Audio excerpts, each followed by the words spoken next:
focus now on like what's coming next, because I think we've seen a lot of change and it's kind of difficult to contextualize like what are the areas that we can expect these models to advance. And I want to focus on like 4 key areas that I think we're going to see a lot of further change over the next year, which will kind of, I think in a lot of cases, work in favor of like the builders out there, like all of you folks who are going to be trying to build like cool, unique applications with these things.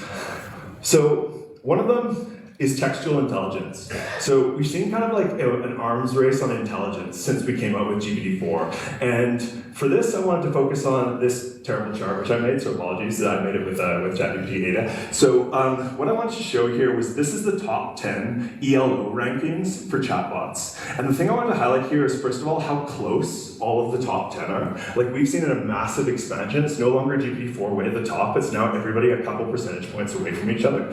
And there's also a bunch of providers. So Google here is in red, OpenAI in blue. We've got Anthropic there, and then we've got O1 AI as well in the top 10. So we've got like already a much more diverse range of very high performing models, and that is going to continue to happen. So this arms race is going to continue with everybody trying to one-up each other for the next most intelligent model. And we're definitely going to see that in terms of like these incremental changes. But I think the thing that will be interesting to see over the next year is whether somebody manages to make another GPT-3 to GPT-4 jump in terms of like then an exponential climb in terms of the capabilities of these models. But I think in short, I would expect to see this continue, and I would expect to see more providers and more fragmented, diverse market in this top 10 where everybody's kind of racing for that most intelligent model. So what we've seen over the last year confirms that like one thing that we've seen in terms of like how the models are served is first they get smarter, then they get cheaper and faster.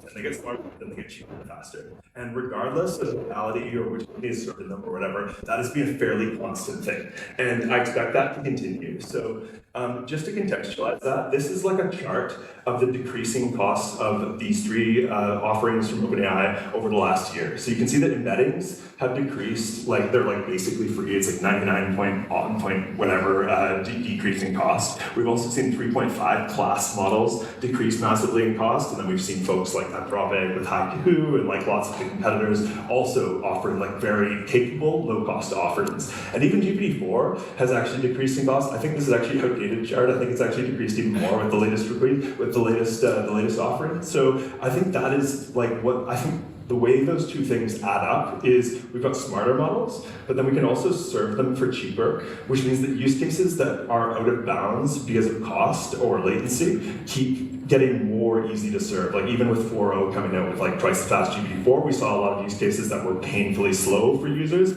actually just drop under that threshold where you're kind of happy to ship at that stage. And I would expect that to continue. But and then what we've seen some folks do is also do like the fine-tuning on top of those. So like doing light fine-tuning, which like steers the behavior of the model, but doesn't allow you to make like a materially different model. Sort of like you're still kind of stuck within the bounds of what we've shipped as a foundation model.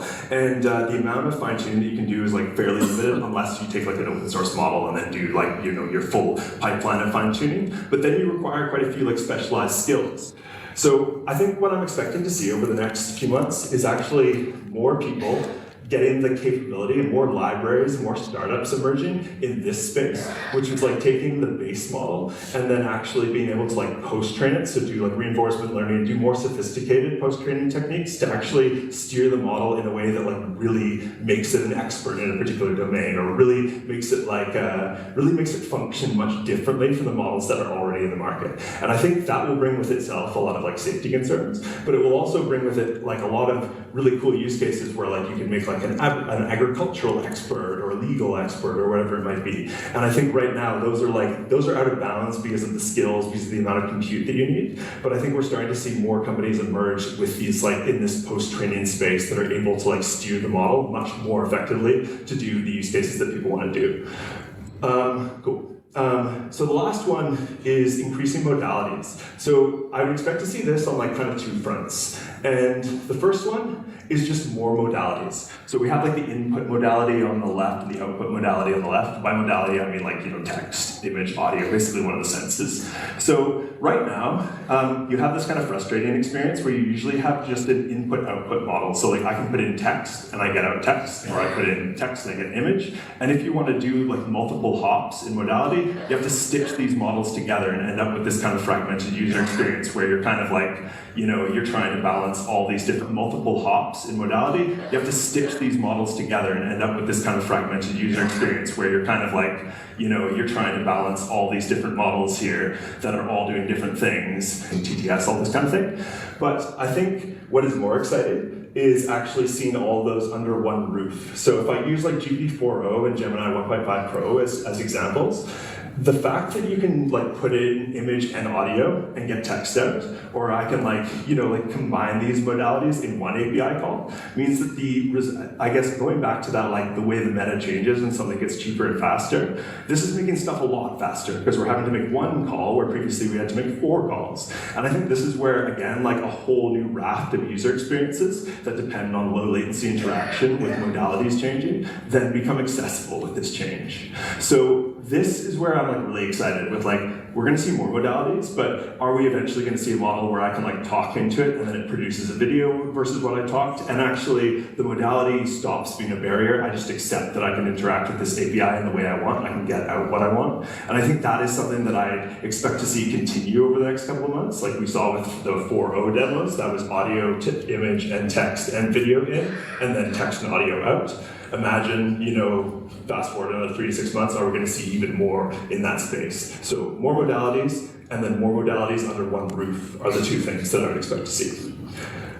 So just to recap all that, so a little bit of parting advice for everybody, I think based on everything that I've covered. So I think just to recap, we covered kind of what's working well, we covered what I think is going to change, and I think to summarize, don't build for what's available today because things are changing so fast, and we've already seen a glimpse of like what the next change in meta is with the 4o kind of demos.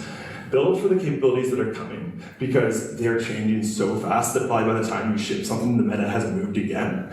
And the last thing is that these models are all very cool, but the thing is everyone else has access to them too. You don't actually differentiate by using our API. That's like kind of table stakes now, but the way the user experience you create, the data you bring to the model and how you customize it, and the like services that you expose to the model. So we saw Devin, like they exposed a bunch of engineering services and then it was able to do some really cool things. That is actually where you folks are going to differentiate and build something like genuinely unique. If you just build a wrapper around one of these like very useful models, you're no different than your competitors. And that's really the thing to think about. It's like, what's different about your user experience? What's different about your data? What's different about the services? And then how do you use those models to create something net new?